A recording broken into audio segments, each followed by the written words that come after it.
What is going on, everybody? Welcome to another edition of Ghost of the Night, a hauntings and paranormal podcast. I'm Phil Sams. Thank you so much for taking the time to check out this podcast. If you're new to the program, I hope you enjoy it. Be sure to reach out and let me know what you think. In today's podcast, I'm going to talk about Portals to Hell, the new show on Travel Channel that features Jack Osborne and Katrina, formerly of Paranormal Lockdown and the infamous Paranormal State.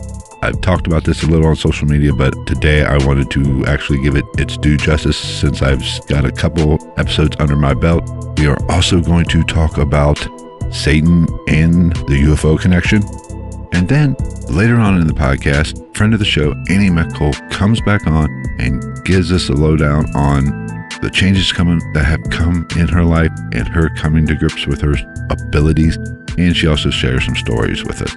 So let's go ahead and get the podcast started.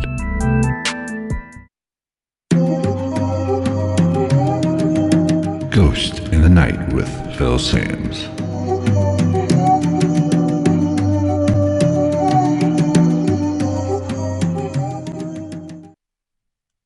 Now, if you've listened to this podcast through the first 36 or so episodes, you know I am not a huge fan of the paranormal shows. And that is basically because they have turned into a demon love fest because they know that's what gets people to tune in.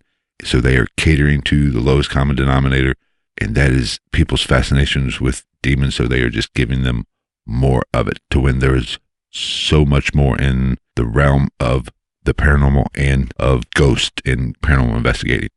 So they have moved to that side. So whenever there's a new show coming out, I always assume the worst, and especially when I heard about Portals to Hell, especially with that name, I was definitely figuring it was going to be Ghost Adventures on steroids. They were going to talk about demons, Satan, everything is a ghost. So I wasn't looking forward to it. I didn't have high hopes up, but to do my due diligence, I wanted to at least give it a shot and check it out. That way I could either bash it or say, hey, it's not too bad. So there's about 4 episodes that have been aired thus far. I waited till this time to kind of just give it its due diligence and before I come out with my official opinion. And after I've checked out all the episodes that have been aired so far, I have to say I'm somewhat intrigued by it.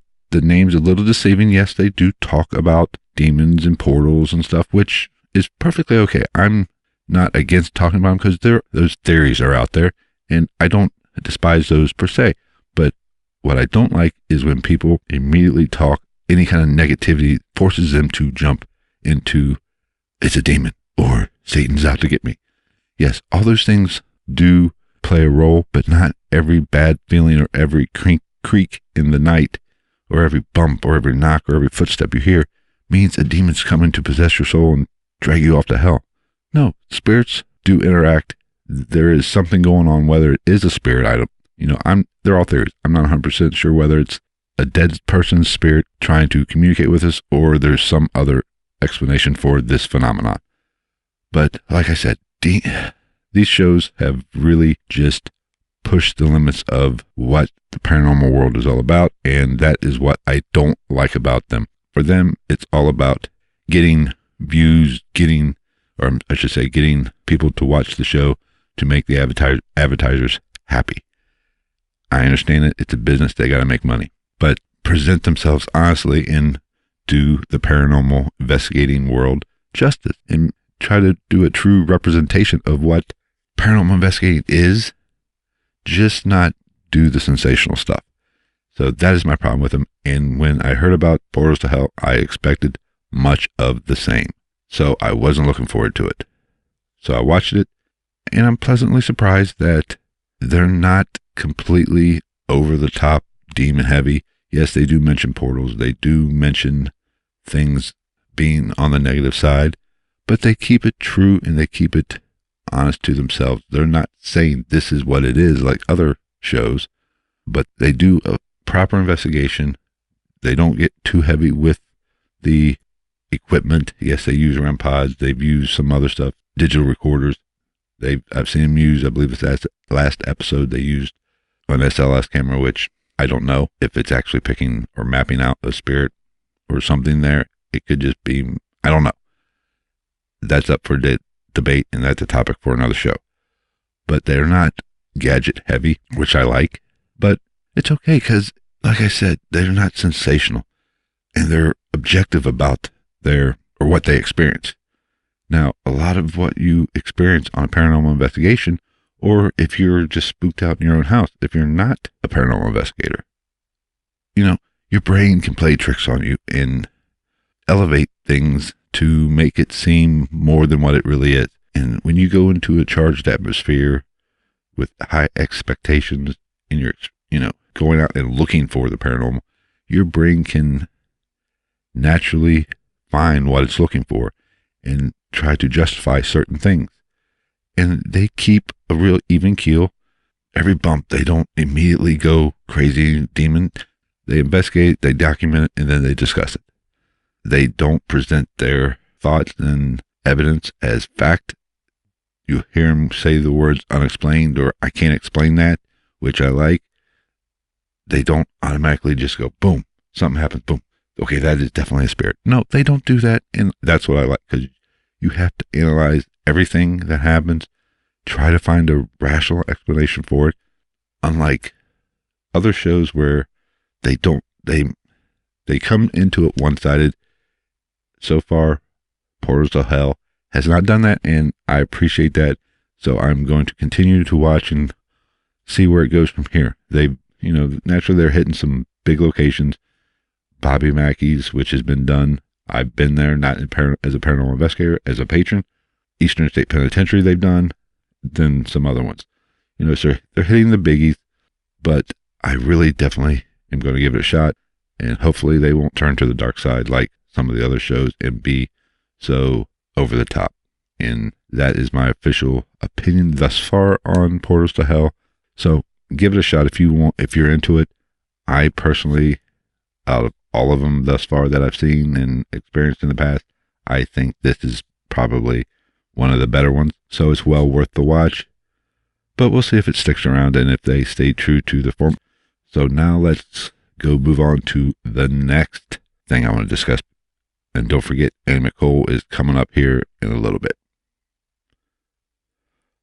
Now, every now and then, I cruise the internet looking for paranormal stuff, just to either share or talk about or give me some ideas for show topics. Something came across my screen that I wanted to share with you guys, and also I did share it on Twitter. So if you don't follow me on Twitter, be sure to head over to Twitter and follow me. My handle is @night_ghost. Give me a follow. I try to interact as much as I can, but I come across these things and this popped on my screen and I shared it on Twitter. And it got a lot of response on Twitter. So I wanted to, include it in an episode and talk about it. And since we all know that, like I just stated, and I've stated in past episodes, there is a demon craze going on. It's interesting to people. They want to hear about that kind of stuff. And that's what draws views. That's what gets people talking about it. Just, the sinister nature of it. People are looking for that kind of stuff because it entertains them. And so I came across this, what appears to be a letter, I believe, a letter to the Times Union. And I believe that's out of New York somewhere. Somebody on Twitter said it was close to them. That was their hometown newspaper or something to that effect. But so basically the gist of the letter to this particular publication was talking about Satan, and there is a UFO connection the Satan is connected to the UFO phenomenon. Now, this is obviously one of these typical Bible thumpers that everything is Satan. Satan is trying to bring all of us to hell and fight God's will in every single facet of every single day. Everything they don't agree with, it's Satan. The old water boy, Bobby Boucher, and his mama, everything's Satan. Everything they don't agree with is Satan. That is obviously the type of person who wrote this letter. That is who they are. They see Satan in everything. And everything they don't agree with is Satan. They just can't understand or realize that there's this crazy shit out there. And it's a shame. And don't get me wrong, I don't discount everything everybody says when it comes to Satan and all that. I think he gets way too much freaking credit. And that's basically what he talks about, how he connects the dots between Satan and the UFO is basically just because Satan is giving us UFOs to distract us and keep us away from God's word. Come on, dude. Don't be typical Bible-thumping dickhead, essentially. Not everything is Satan. If you feel that the UFO phenomenon is a tool that Satan uses, I feel sorry for you because you're missing out on the bigger picture. We don't even know what the UFO phenomenon is. A lot of it can be explained by natural phenomenon or top secret projects we're not privy to. It doesn't mean it's an alien. It doesn't mean Satan is trying to take away or condemn our souls to bring us away from God. No, it's just a phenomenon. We have no idea what it is. And I do believe that there's God. I do believe there's Satan, because you can't have good without evil. You can't have light without dark. That much I know for sure. But we, just like the paranormal, the UFO phenomenon, we don't know what it is. We are trying to figure it out. But that is my problem with these over-religious people, or religious, I hate to use the term fanatics, but that is my problem with them. If they don't understand it, it's immediately Satan or evil. Keep an open mind. Not everything is freaking evil. Not everything is Satan. Not everything is a freaking demon. Sometimes there's shit we just don't understand. I don't understand how this computer works, but doesn't mean it's freaking Satan. Keep an open mind. If you feel that way, you have the right to that opinion. But just know that you kind of look kind of stupid, and not everybody is going to hell or following Satan's path that is interested or has shown an interest in things they don't understand. That is human nature. We always try to figure things out. That is why we started exploring, because we wanted to find new things and understand them.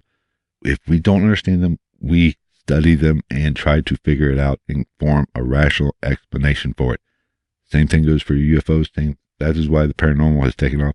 We don't know all the answers. I'm not saying everything is a spirit or everything is a ghost. There could be rational explanations for it, but we just don't understand it. That is what makes things paranormal.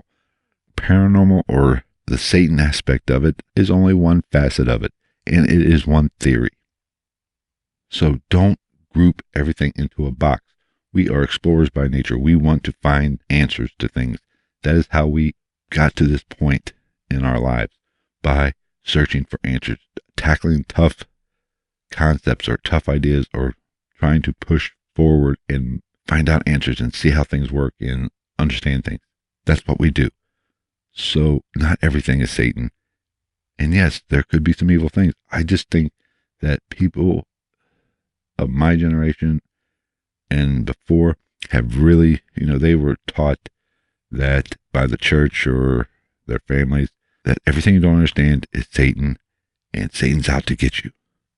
Let's face it, you're not that freaking important. I'm not that freaking important. Not everything is something trying to condemn us to hell.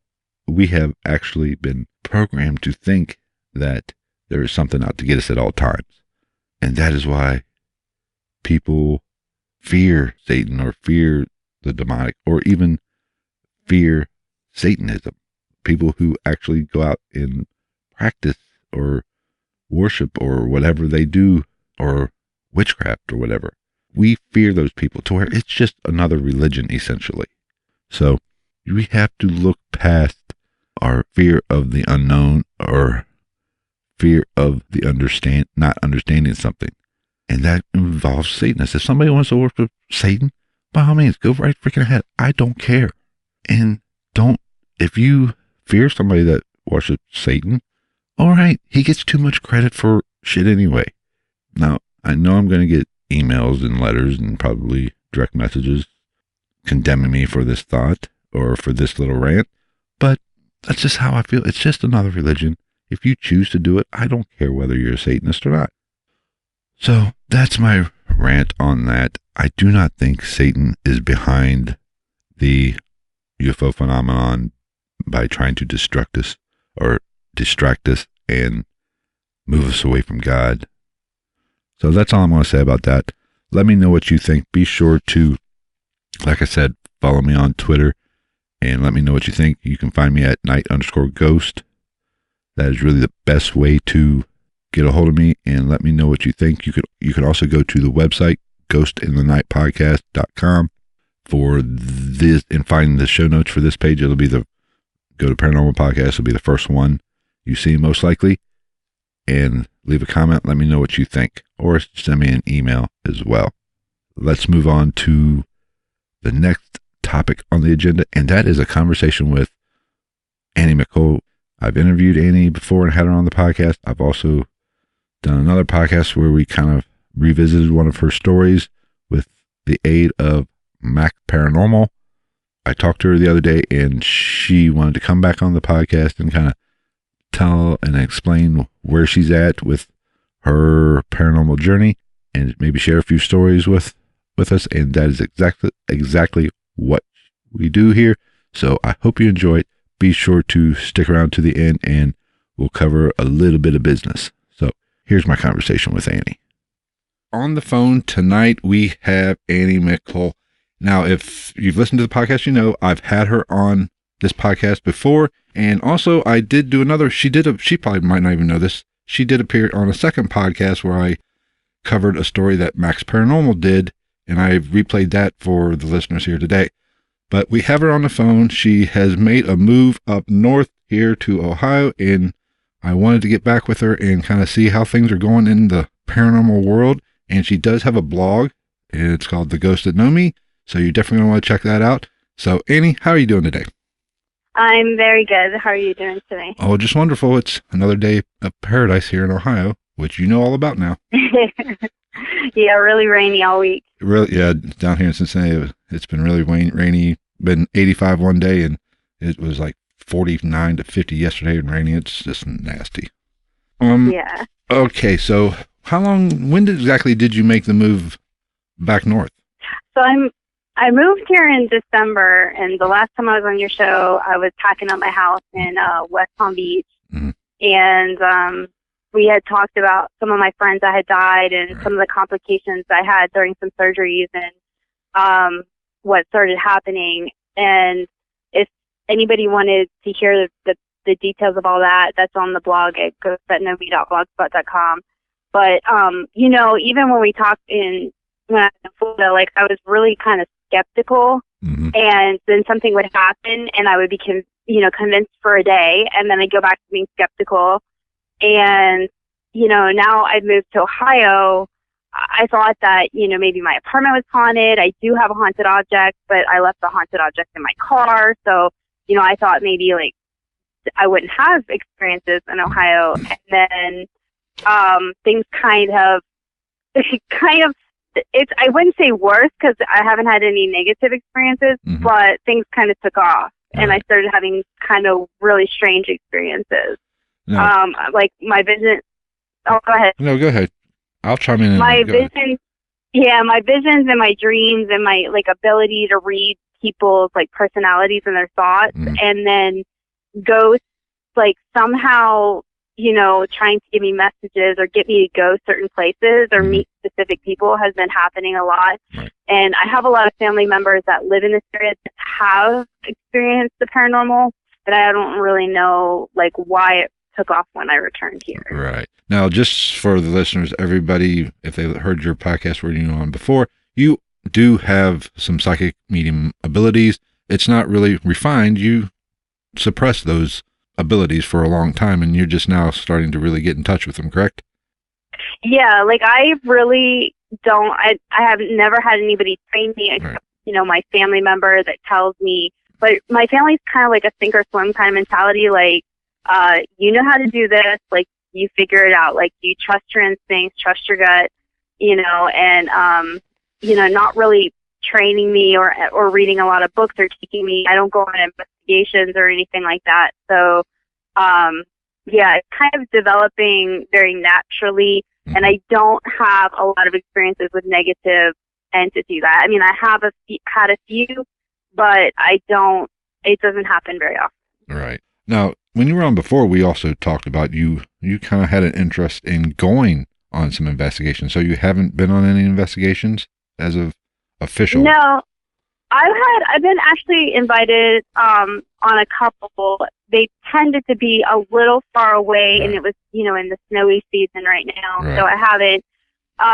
But I've been considering it. I want to go, but I want to feel really safe with the group that I choose to go with, because I'm safe on my own when this happens, because I've been dealing with this since I was a kid. Mm-hmm. But some of the locations and everything are kind of scary. I always joke that you could walk right off the edge of Waverly Hills. But I have extreme PTSD, and I'm kind of worried going into a place that might have some negative spirits, being really vulnerable and getting an attachment. So I just have to find the right group to go with where I feel really safe. Right. Yeah. Well, I think I extended an offer before, but I do have a investigation coming up that's, and we're not too far away. And actually, the group that I generally investigate with, I think today they were actually up your way towards the Moonville Tunnel area. I know they're not too far away from Ohio University. They were up there today.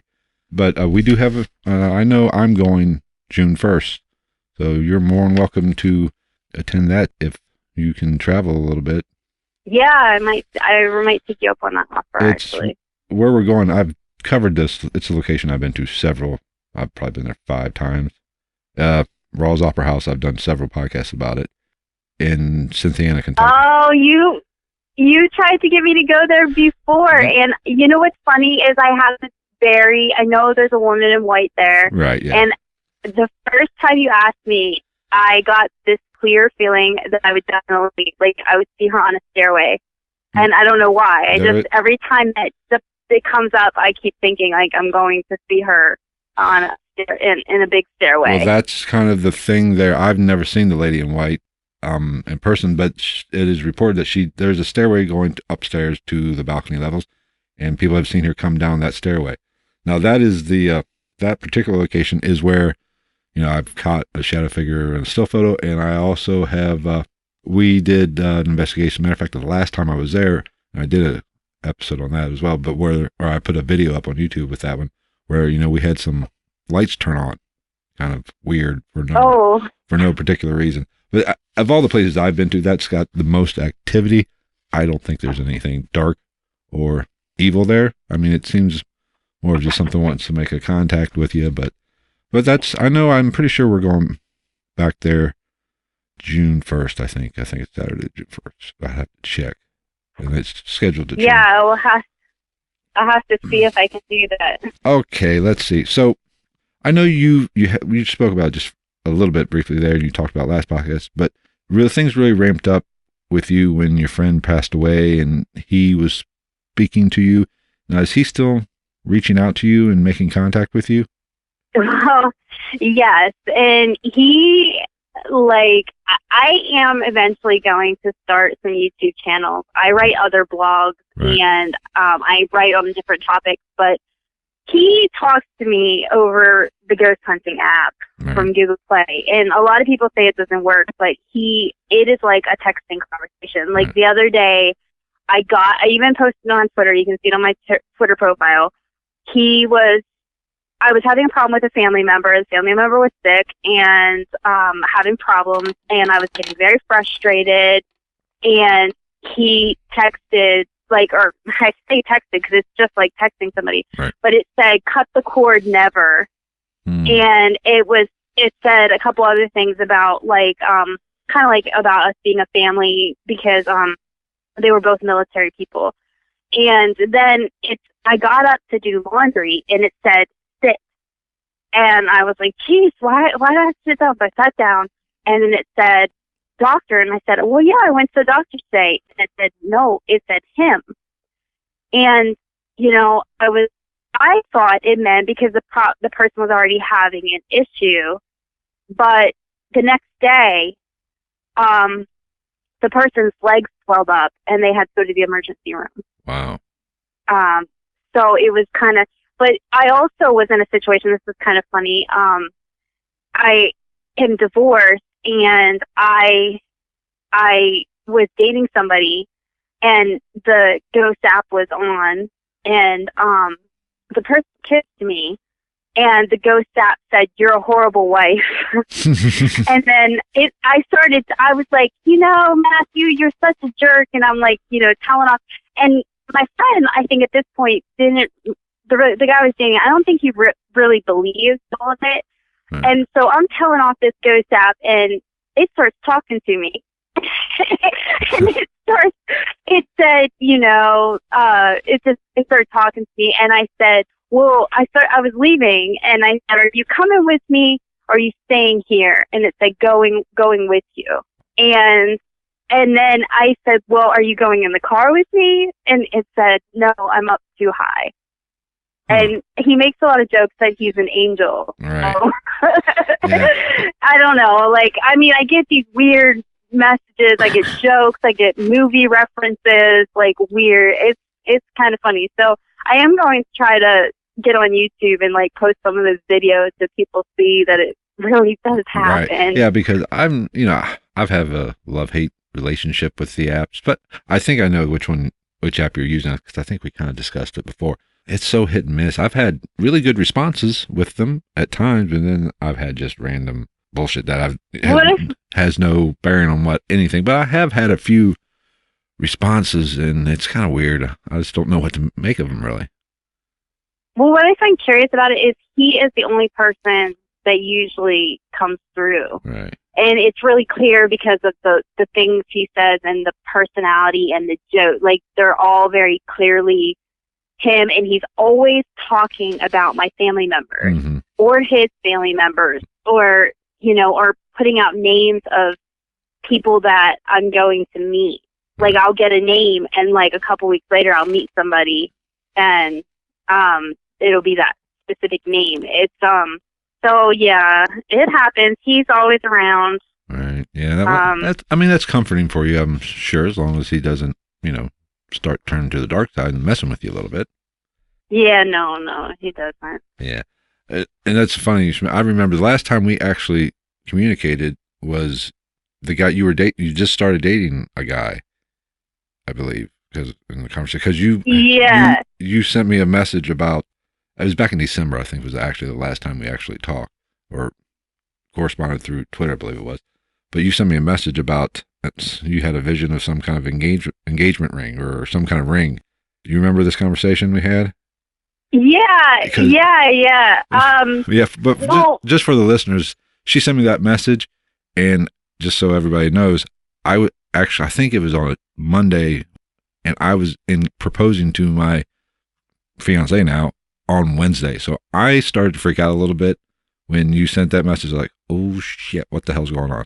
She's picking up on what I'm doing. This is getting weird. Well, it's possible because there are other people. What I'm noticing too is there are other people in my visions. Like, when I have a vision in my dream like that, there are people around. And then sometimes I'm wrong, and I think it's about me, or I think it's about like a specific person in my life. But then later on down the road, I meet somebody and their family, and I see the people that were in my dream. Right. So at the time when we talked, I thought it was about a specific person. Later, I met somebody else and met their family, and it was their mother in my dream. Wow. And so because I kept asking, and he pulled out a picture, and I was like, oh my gosh, that's who was in my dream. Wow. So yeah, let me tell you a story about that actually. I had somebody contact me, and they were interested in my blog, and I had known him since high school.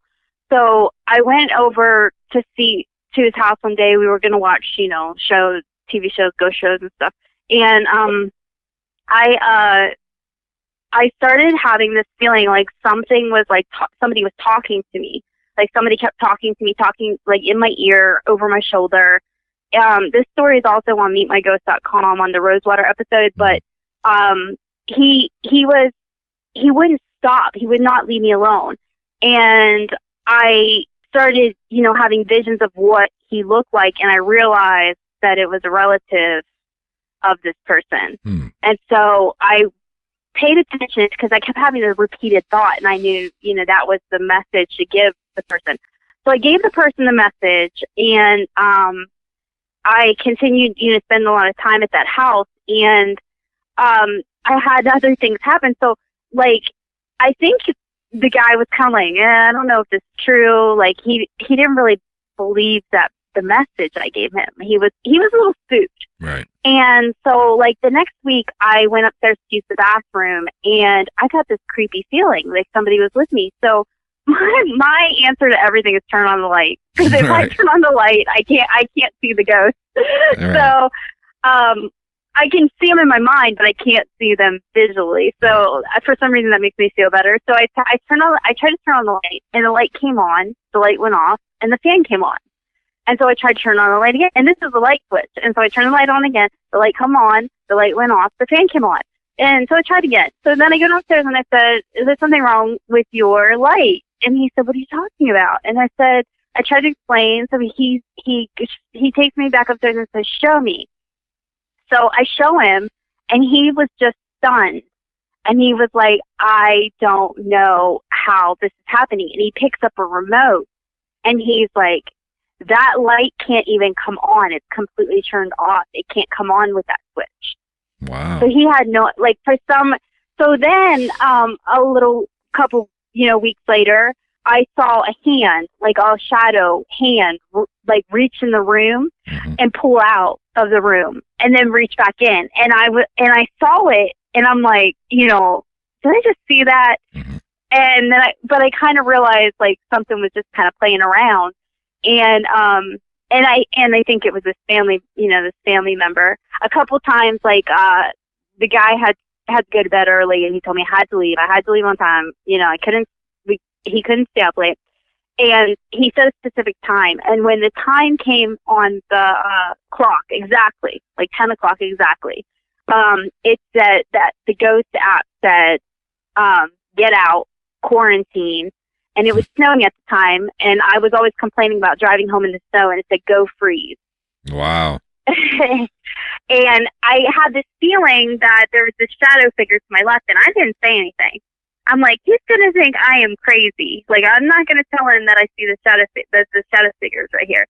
And I didn't say anything, and then it said left, and that's exactly where I could feel it. Wow. And so I was like, oh, like, he knew I knew he was there. Right. And so he was kind of aggressive. So I ended up telling him, he wasn't aggressive in a negative way, but he just really, like, wanted to talk to me and communicate with me. So I finally said, listen, you're really nice and everything, but you're so aggressive, more aggressive than other ghosts. Like, I need to tone it down a bit. Like, why don't you come in my dreams? Why don't you talk to me in my dreams? So for like a week straight, I started having all these beautiful, happy dreams. And the funny thing is, like, I really don't have dreams unless they are related to paranormal, like visions or things that are going to happen.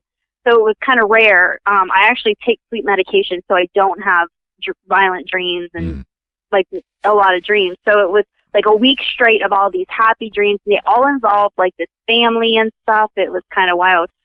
So then, it just, there were times like he would just say things on the Ghost app, like I said to talk to this family member one day, and it said something about a pact.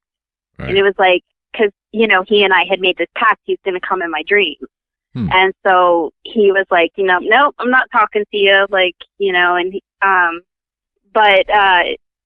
yeah, that was an interesting thing about that house. Yeah. I mean, that's interesting. I mean, I wish I got that kind of response with the Ghost app that I have, but I'm not that fortunate. Of course, I'm not as gifted when it comes to the paranormal psychically as you are, apparently. So maybe if I had worked on my psychic side a little bit, maybe I'd have a little bit more luck with it. So speaking, you said earlier you haven't had any really encounters with anything dark or negative, correct? Not in Ohio, no. I had two negative, I would say 3 negative experiences in Florida that were kind of scary. Yeah. Now, do you have kind of a way or a plan in case you do come across something a little bit more darker or a little bit more sinister? How would you go about protecting yourself and staying safe? Well, I'm glad you brought this up. Yeah, I'm glad you brought this up because I wrote about one of the experiences in a blog post, and I didn't want anybody to like take it the wrong way. Like the way I deal with it is the way I've learned to deal with it since I was a child, based on like the way I was raised and the feelings that I had growing up. And I was raised in a very religious family, and so like but it was a religion where you have like a personal relationship with God, and you know, it really wasn't based on like you can go to church, you can worship and everything like that, but it was more based on your personal relationship. So you're constantly communicating with your higher power yourself. So when something like that arises, like, you know, I just pray and I ask for help, and I say this higher power, this God's going to protect me, and, you know, fight it off, you know, with that kind of thing. And I've never had a problem. It's always worked in that way. And it actually, my husband had some negative experiences. My ex-husband had some negative experiences, and he had to do the same thing, and it worked for him. But, you know, everybody has their own religions and beliefs and, you know, things. And, you know, whatever works for anyone else and what they believe, you know, I you know, embrace and accept for them. That's just, since I was a kid, I tell a story in my blog. When I was a kid, I used to feel like there were always people watching me and that there were always people with me. And I always felt that it had to be God because, like, I didn't think it could be ghosts. Right. So, you know, I think, like, I always spent that time, like, so it's really natural for me to think that if these good spirits or bad spirits are here, then there's this higher power that's also there watching me. Right. Because that's just what I thought since I was a kid. Right. So we've talked about your blog, so, and you've said you're going to maybe start making some YouTube videos to go along with the blog, essentially, correct? Yeah. Go ahead and tell everybody where they can find the blog and where they can find you on Twitter, just in case I forget to hit that when we get out of here, but so they can go check out your blog. The blog is ghosts.knowme.com. Or, I'm so sorry, I said it wrong. ghosts.knowme.blogspot.com. Right. And then on Twitter, I'm at ghost_know_me. Okay. And then also, like, if you Google Annie Mick Cole on Google, a lot of the radio episodes, like podcast episodes, right, will come up first.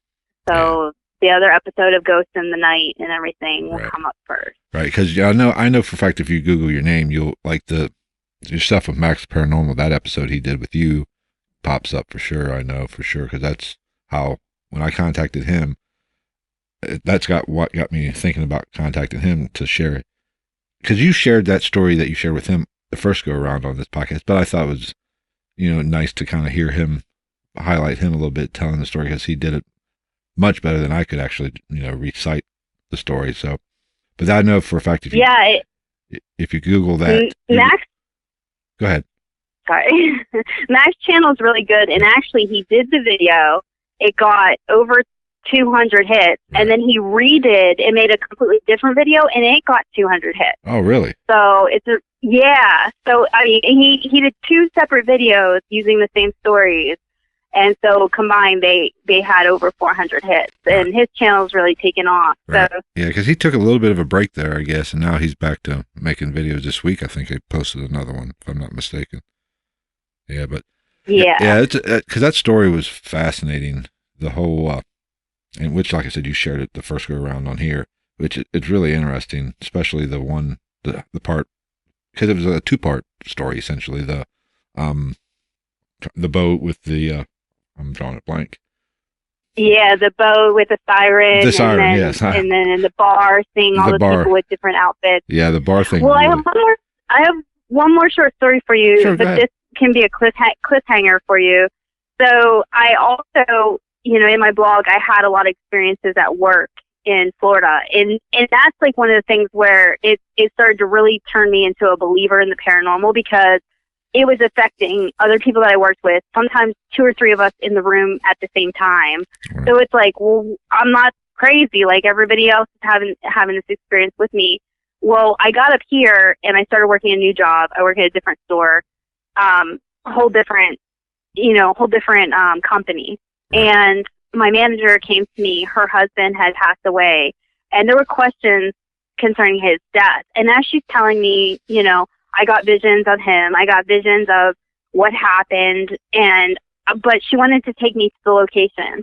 And she's talking, and I start to realize that 3 days before, I had gone to take my rent check out to my landlord, and I ended up lost on this road. I had no idea where I was. I had no idea how I got there. Wow. I ended up having to call the landlord and get the directions to get back to her house. And she even asked me, like, how in the world did you end up there? And I'm like, I didn't know. And so the woman at work is telling me the story that she wants to take me to this location, and I'm realizing it's the exact road that I realized how lost I was. It was beside a church, and I was, you know, when I saw that church, I'm like, geez, I have to call somebody. I'm really lost. And that's the exact location she wanted to take me to. Wow. And so I haven't gone there yet. And there's also some other places, some other places around this Columbiana County area that my friends want to take me. And so I'm hoping to share all that on my blog and on my YouTube channel. Cool. That'll definitely be interesting. Which part, you're in kind of a north central, correct? Towards Pennsylvania? I'm on the tri-state area, so I'm right on the Pennsylvania, West Virginia, Ohio border. Okay. All right, yeah. Because there's some fascinating areas up that way that it's got a lot of history with the paranormal up there. Yeah, and that's why I wonder if that's why some of this took off when I came back here. Right. Having my family being here, and then just because this area, there's a lot of old buildings, there's a lot of old rundown companies that, you know, are just out of business and stuff like that. All right. We are going to wrap up this episode. I want to thank Annie for coming back on the podcast, and definitely go check out her blog, because I'm sure you'll be doing, when you actually go to that place, you'll be doing a blog on it, and you'll be able to finish up the story there. Yes, I will. You'll be reading it. All right. And when you get your YouTube channel up and get some videos up there, let me know so I can give you a shout out and make sure we get you some followers and some views for that. All right. Thank you so much. All right. Thank you for coming on. All right. That's going to wrap up another episode of Ghost Tonight. Thank you so much for tuning in, checking it out, and making it this far. I hope you enjoyed my conversation with Annie. We got a couple things coming up here in the near future. I went on a vacation last month or so, and I wanted to kind of cover that, so be sure to look for upcoming videos for that. And also, I will talk about it on podcast coming up in the very near future. Don't forget, you can also reach out to me and follow me on Twitter at @night_ghost. Hit up the webpage for all the show notes, and you can even find some of the YouTube videos there. Be sure to head on over to YouTube and subscribe to the channel if you want to take in this podcast via the video format. I also do paranormal investigation type videos of some of my experiences on those investigations. So be sure to subscribe to the channel. I would greatly appreciate it. Don't forget, while you're at the website, check out the show notes. You can also visit the paranormal store I have to get some paranormal merchandise, especially the podcast t-shirts. I would greatly appreciate it. That would be awesome if you could pick one up. Be sure to listen to future podcasts, as I do have some plans to do some additional type stuff or additional type content for this podcast. I think will be interesting, and I think it'll give you a little bit more entertainment. I'll be still doing the natural format from which you're used to, but also I want to kind of add a new segment or maybe do some bonus episodes every now and then. So follow me on Twitter, Facebook, and all that stuff to kind of get the lowdown on my plans for the podcast and what we have coming up in the future. So thank you once again. I appreciate all the support everybody gives me, the people that reach out to me. I really appreciate it. And we will see you next week with another brand new episode of Ghost in the Night. Take care, everybody.